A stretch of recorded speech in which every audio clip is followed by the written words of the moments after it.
네, 안녕하십니까. 금자남TV 송현남입니다. 반갑습니다. 네, 이번 영상은요, 우리 이제 상황극 놀이 한번 할 거예요. 아주 재밌게 풀어가는 시간, 여유 있는 시간이라고 보시면 될 것 같고요.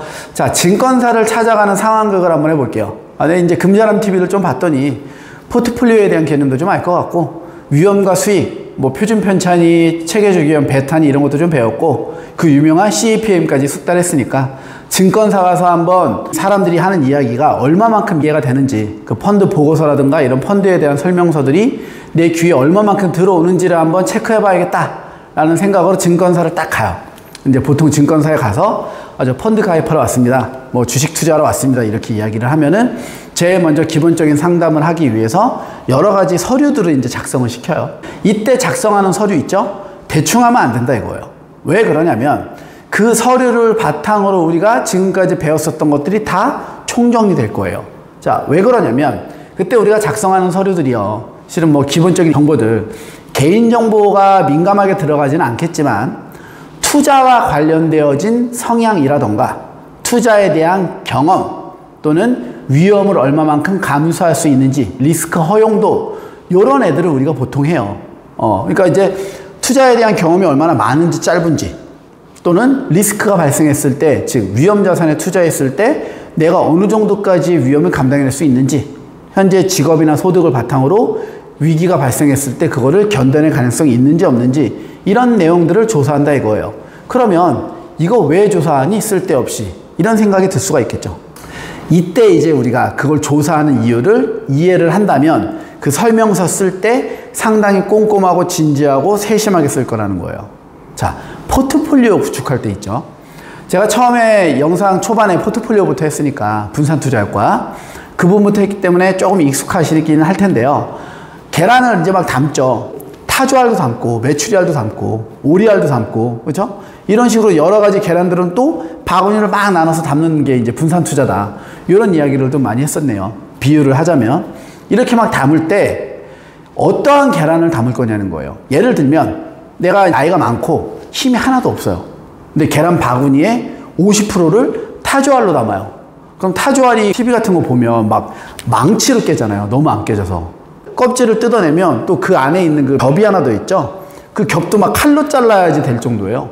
그리고 무겁죠. 그래서 막 흔들어야지 알이 막 빠지고, 그리고 후라이 하나 하면 후라이팬 하나 가득 차버리잖아요. 이렇기 때문에 타조알을, 내가 나이가 엄청 많고 힘이 없는데 나한테 타조알을 절반 이상 넣으면 먹지도 못한다 이거예요, 그거는. 그러니까 소화도 잘 되고 일반적으로 접근하기 좋은 뭐 계란이나 메추리알처럼 좀 작고 접근하기 편한 알들이 좀 더 좋겠죠. 거꾸로 밥을 엄청 많이 먹고 식욕이 왕성한 나이인데 메추리알만 죽으라고 주면 까다가 짜증나잖아요. 깠는데 요만큼 나오고 그러니까. 이런 사람들은 좀 알이 큰 타조알이나 이런 오리알들, 더 큰 알들을 주는 게 훨씬 더 효과적일 수 있겠죠. 이게 바로 분산 투자와 여러분들이 증권사에 가서 하는 그런 위험 허용도라던가 이 본인의 성향들을 파악하는 거 설문지예요. 이들의 관계라고 보시면 될 것 같아요. 조금 더 그러면 이 예시 말고 구체적인 사례로 들어가 볼게요. 보통 우리 이제 증권사 가면 우리 레버 카운트 이런 것도 많이 들어보셨을 거고요. 또는 뭐 모델 포트폴리오 이런 것도 들어보셨을 거예요. 이제 그런 것들이 레버 카운트는 조금 다른 개념이긴 한데요. 그런 개념들이 이제 결합되어진 게 우리는 보통 펀드라는 개념으로 우리가 접근을 해서 봐볼게요. 그러니까 여러 가지 자산들을 갖다가 하나로 묶어서 간접 투자해주는 상품인 펀드예요. 자, 그거를 가입을 할 때도요, 무조건적으로 내가 가입하고 싶은 거, 나는 우량주가 좋으니까 국내 1등 기업인 뭐 삼성그룹주를 들어가겠어, 이런 식으로 무작정 가거나 나는 자동차를 좋아하니까 현대자동차 관련 주 위주로 살 거야, 이렇게 갈 수도 있겠지만은요, 무턱대고 그렇게 들어가서는 안 된다는 거예요. 경기 변동이 클 수도 있고 주가가 하락이 심하게 될 수도 있고요. 어쩔 때에는 마이너스 70% 80%까지 하락할 가능성도 있다는 거죠. 너무 변동성이 큰 주식들은. 그런데 내가 만약에 나이가 어려요. 뭐 20살 21살 군대를 빨리 갔다 오거나 군대를 뭐 안 가도 돼서, 또는 군대 갔다 온 뭐 24살에 바로 취직이 돼갖고 내가 사회초년생인데 어리고 돈도 많이 벌어요. 이런 경우라면 수익률의 변동폭이 커도 상관없어요. 왜 그럴까요? 회사가 도산하지만 않는다면, 그렇죠, 우리 코스트 에버리지, 달러 코스트 에버리지 효과 기억나시죠? 평균 단가가 계속 떨어져요. 떨어지면. 그러니까 싸게 많이 살 수 있으니까 언젠가는 오르겠죠. 나이가 어리고 소득이 받쳐주니까. 반면에 얘가 은퇴를 앞에 두고 있어요. 내물의 은퇴예요.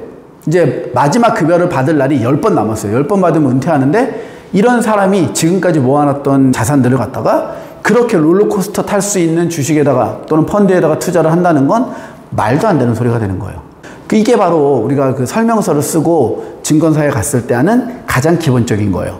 얘를 증권사 직원들이 그러면 그 설명서 보고 나서 그럼 고객님에게 맞는 펀드는요, 그 펀드 갖다가 또는 자산 갖다 놓고 찾냐 이거죠.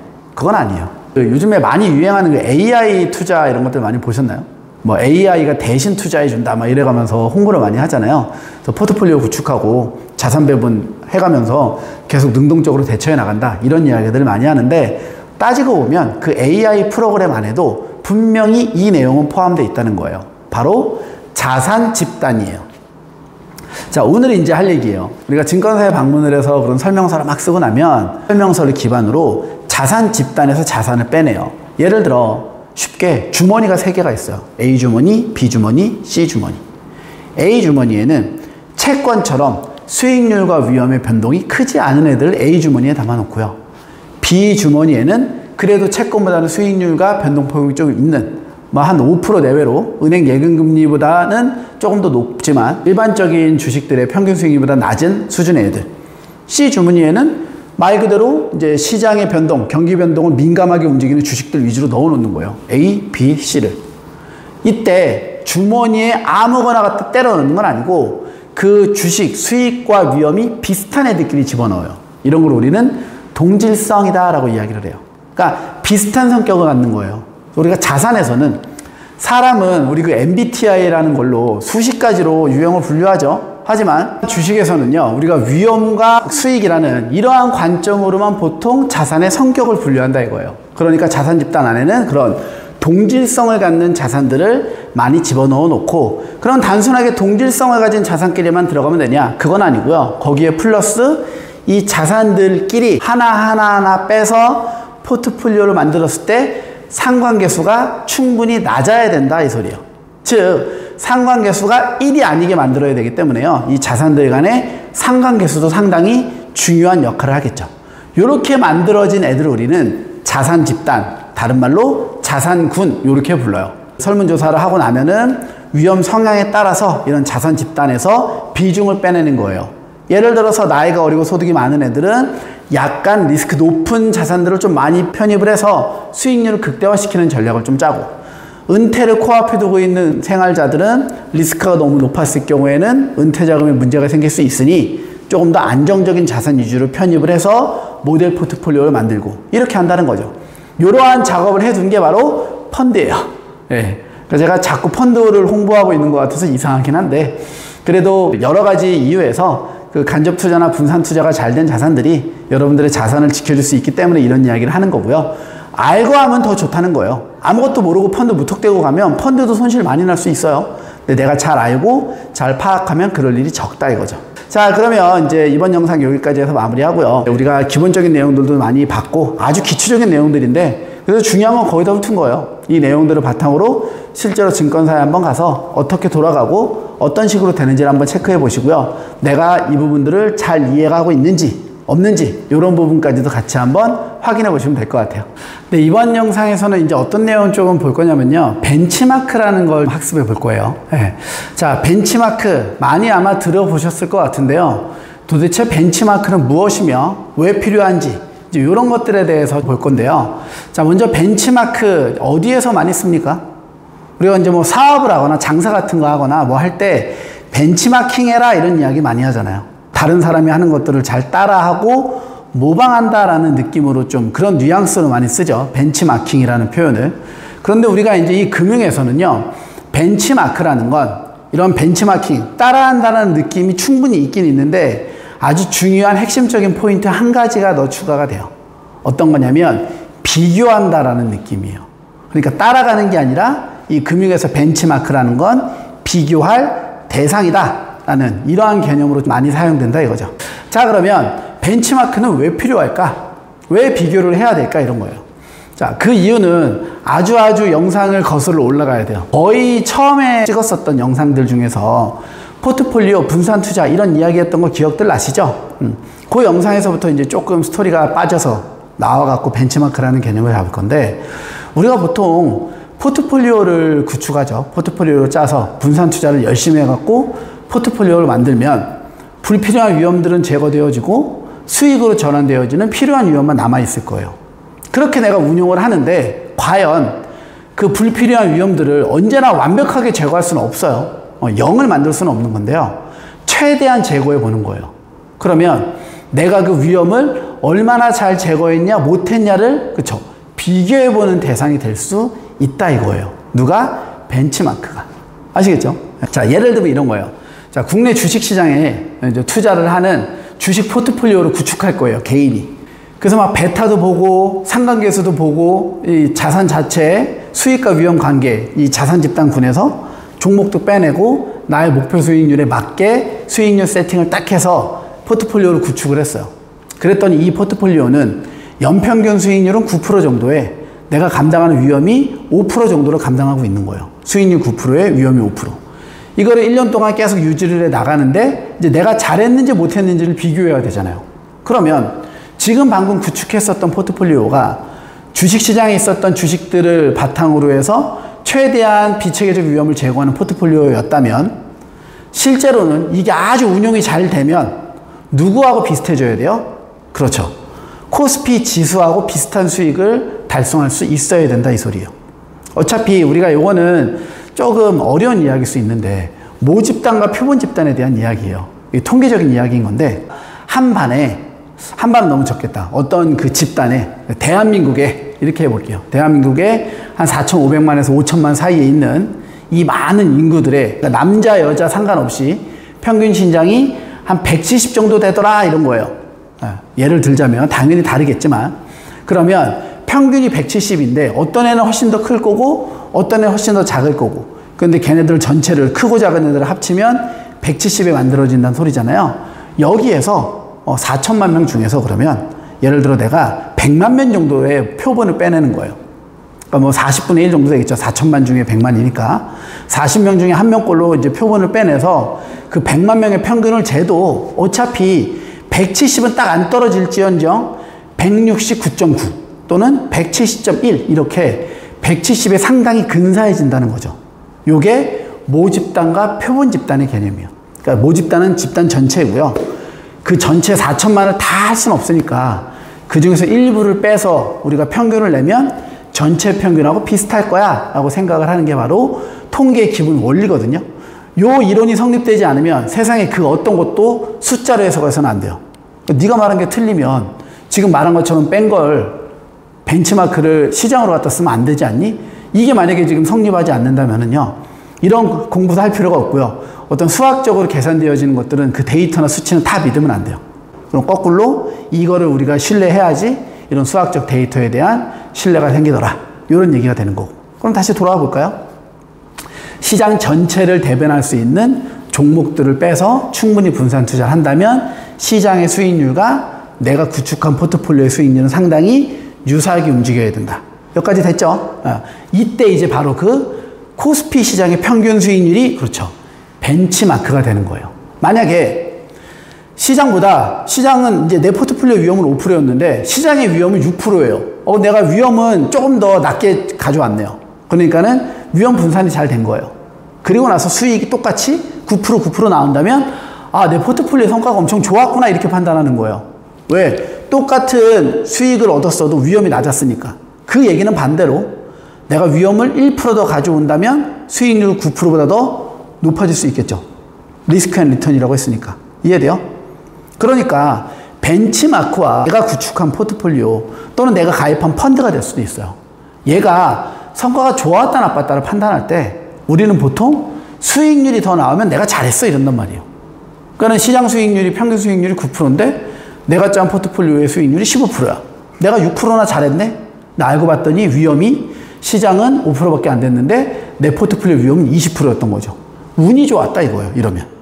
운이 좋아서 상승장이 와서 그 위험이 수익으로 전환된 거지. 만약에 하락장이 한 번이라도 들렀다 갔으면 수익률은 박살났겠죠. 그러니까 절대적인 이 수익률 기준으로만 우리가 벤치마크와의 성과를 비교해버리면 문제가 될 수 있다 이런 소리예요. 자, 그래서 벤치마크 다시 어떤 개념이라고요? 어떤 비교할 대상인 건데, 내가 구축한 포트폴리오의 어떤 평균값에 비례해서 비교하는 대상들이다. 주식에 투자한다면 코스피 지수 수익률이 벤치마크가 될 수 있는 거고, 또 다른 자산에 투자를 한다면 해당 그 자산이 갖고 있는 시장 전체 평균 수익률들이 벤치마크가 되는 거예요. 예를 들어 서울의 상가, 임대료가 발생을 하는 상가에 투자할 거다. 그럼 부동산의 평균 수익률을 보는 거예요. 근데 이때 뭐는 빼고, 그렇죠, 아파트는 제외하고 임대용, 수익용 부동산인 상가들의 평균 수익률과 내 수익률을 비교해 보는 거죠. 근데 이때도 너무 사이즈가 크다면, 왜냐하면 나는 상가 하나밖에 안 들어가니까, 너무 상가가 커버리면 규모에 발생을 하니까 수익률의 편차가 생길 가능성이 크겠죠. 그러니까 비슷한 수준 가격에 비슷한 높이에 입주 조건이 어느 정도 비슷한 애들을 벤치마크 삼아서 놓고 보는 거예요. 내가 상가 임대 수익률이 잘 나오는 건지 안 나오는 건지, 수익률이 좋은 건지 나쁜 건지, 나쁘다면 비용이 높았던 건지 아니면 공실이 컸던 건지, 이해되시죠? 이런 식으로 비교해 볼 수 있다는 거죠. 그런 관점에서 벤치마크는 상당히 중요할 수 있다요. 그러면 그 벤치마크라는 애가 언제도 많이 쓸까요? 펀드 가입할 때요. 지금 우리가 펀드를 가입을 하면 펀드 매니저가 펀드 운용을 할 거 아니에요. 자산 운용을. 그럼 자산 운용을 하고 위험이나 성과나 이런 것들에 대한 실적 발표를 딱 해서 우리에게 보고서가 나오죠. 근데 보고서가 나올 때 수익률이 3%였다, 5%였다 나오면 이게 잘한 건지 못한 건지, 뭐 한 15% 되면 일단은 수익률 자체가 높으니까 되게 만족스러워요. 그럼 잘한 것 같기도 하고, 3% 나오면 수익률이 너무 낮으니까 만족스럽지가 않아서 못한 것 같기도 하고, 이럴 수 있다는 거죠. 그래서 벤치마크를 갖다 놓는 거예요. 만약에 하락장에 다른 펀드들은 다 마이너스 났는데 내 펀드만 플러스 3%면 엄청 잘한 거죠. 반대로 상승장에 다른 애들은 30% 40%인데 나는 15%면 엄청 못한 거고. 이해되시나요? 그래서 펀드를 가입을 하시면 펀드 보고서를 볼 때 내 펀드 수익률, 내 펀드의 위험을 중점적으로 볼 게 아니고 뭘 봐야 된다? 그렇죠. 벤치마크 대비 수익률, 벤치마크 대비 위험, 이런 것들을 봐야지 펀드에 대한 성과를 보다 객관적으로 파악할 수 있다, 이 소리예요. 자, 그러면 벤치마크라는 거 설정할 때 이제 주의점도 하나 알아야 되겠죠. 우리가 뭐 주식 투자하면 평균 수익률 하면 되지. 그런데 기간은 어떻게 할까요? 예를 들자면 오늘부터, 예를 들어 오늘이 1월 1일이라고 쳐볼게요. 1월 1일부터 12월 31일까지는 5%예요. 평균 수익률이. 왜냐하면 상반기에 마이너스 5%였고 하반기에 플러스 10%였어요. 그래서 그냥 평균했더니 플러스 5%인 거예요. 마이너스 까주고. 그런데 만약에 펀드 설정은 1월 1일에 했는데 내가 포트폴리오는 벤치마크를 7월 1일부터 하반기부터 잡아버리면 하반기에는 뭐 10% 났는데 나는 5%밖에 안 났으니까 손해나 보이잖아요. 이해되세요? 벤치마크 대비해서. 이런 것들 때문에요. 벤치마크를 설정할 때 되게 중요한 기준이에요. 가장 중요한 거라고 볼 수도 있어요. 뭐예요? 그렇죠. 사전에 벤치마크를 먼저 설정해야 돼요. 즉, 내가 국내 주식에다가 투자한다고 생각을 하면 국내 주식의 코스피 수익률의 평균치, 뭐 인덱스가 될 수도 있고요. 코스피 200 선물 옵션 지수를 해도 되고 코스피 자체 수익률 지수를 해도 상관없어요. 걔네들에 대한 먼저 벤치마크를 설정을 하고 나서 내가 얘네랑 똑같이 가는 포트폴리오를 구축해 나가야지 서로 객관적인 비교를 할 수 있다는 거예요. 아시겠죠? 이런 것들은 당연히 그 펀드를 가입했을 때는 자산 운용사에서 하는 거니까 신경 쓸 필요가 없겠지만, 개인이 운용을 하면서 내가 성과가 좋았는지 나빴는지를 판단할 때는요, 그런 것들 먼저 설정하고 들어가고 최대한 걔하고 비슷한 성격을 갖는 포트폴리오를 구축해 줘야 된다, 이 소리예요. 그러니까 코스피 지수를 벤치마크로 삼았는데 테마주에만 몰빵을 쳐. 이러면 벤치마크는 의미가 없는 거예요. 그러니까 코스피 지수를 벤치마크로 삼았다면 내 포트폴리오도 우량주나 경기 방어주나 경기 민감주나 이런 애들이 고르게 들어와서 어느 정도는 얘랑 비슷한 성과를 낼 수 있는 포트폴리오를 구축을 해줘야 된다, 이 소리죠. 이것도 벤치마크를 설정할 때 상당히 중요한 개념이 될 수 있어요. 이번 영상 벤치마크라는 내용들 조금 봤고요. 제가 이제 뭐 먼저 설정해라, 비슷한 성격을 가져라, 이런 것들은요, 자격증을 학습을 할 때 필요한 내용들인데, 그건 이제 나중에 벤치마크들이 앞서 했었던 자산 집단이나 벤치마크들을 묶어서 자격증 영상에서 한 번 더 정리를 해 드릴 거예요. 이번 영상은 자격증 영상이라기보다는 개별적으로 자산 운용, 이제 여태까지 포트폴리오를 배웠으니까 내가 만들어서 했는데 이게 잘한 건지 못한 건지, 체계적 위험 대비 수익이 좋은 건지 나쁜 건지 알 수가 없으니까 그런 것들을 비교할 때는 벤치마크라는 애를 기준점으로 삼아서 걔보다 잘 나올 수 있도록 계속 포트폴리오를 관리해 나간다면 좋은 거다, 이런 이야기가 되겠네요. 근데 이번 영상은요, 지난 영상에 이어서 우리가 이제 포트폴리오 구축하고 벤치마크 설정하는 것까지 내용을 봤고요. 이제 벤치마크를 설정하고 나서 내 성과가 좋은지 나쁜지를 판단해 보고 계속적으로 관리해 나가야 된다라고 이야기를 하면서 그 관리에 대한 이야기 하겠다 했었네요. 자, 그 관리라는 거 실은 뭐냐면 리밸런싱과 업그레이딩을 이야기하는 거예요. 이 두 가지가 포트폴리오를 관리해 나가는, 즉 모니터링 하는 데 있어서 가장 중요하고 핵심적인 과정이다라고 생각하시면 될 것 같아요. 지금 이렇게 말만 해서는 단어 자체가, 용어 자체가 상당히 이해하기 편하죠. 직관적인 용어거든요. 리밸런싱이라니까 다시 밸런스를 잡아주는 거예요. 균형을 다시 잡아준다는 개념이 되겠죠. 그리고 업그레이딩은 업그레이드 시켜주니까 한 차원 더 올려주는 개념이에요. 이 용어가 가진 뉘앙스는 상당히 직관적이어서 우리가 이해하기 되게 수월하다고 볼 수 있는데 실제로는 꽤나 까다로운 부분들이에요. 먼저 리밸런싱에 대해서 이야기 조금 해볼게요. 자, 균형을 잡아준다. 우리가 뭐 시소를 타는 것도 아니고 저울에 추가 달린 것도 아니고 밸런싱을 어떻게 잡아야 될까요? 예를 들자면 이런 거예요. 시장을 추종하는 우리가 포트폴리오를 구축을 했는데 상승장이 왔어요. 그러니까 베타가 1보다 큰 주식들이 상당히 좋은 성과들을 내고 베타가 1보다 작은 애들은 우리가 베타가 1보다 큰 애들에 비해서 좋지 않은 성과를 냈겠죠.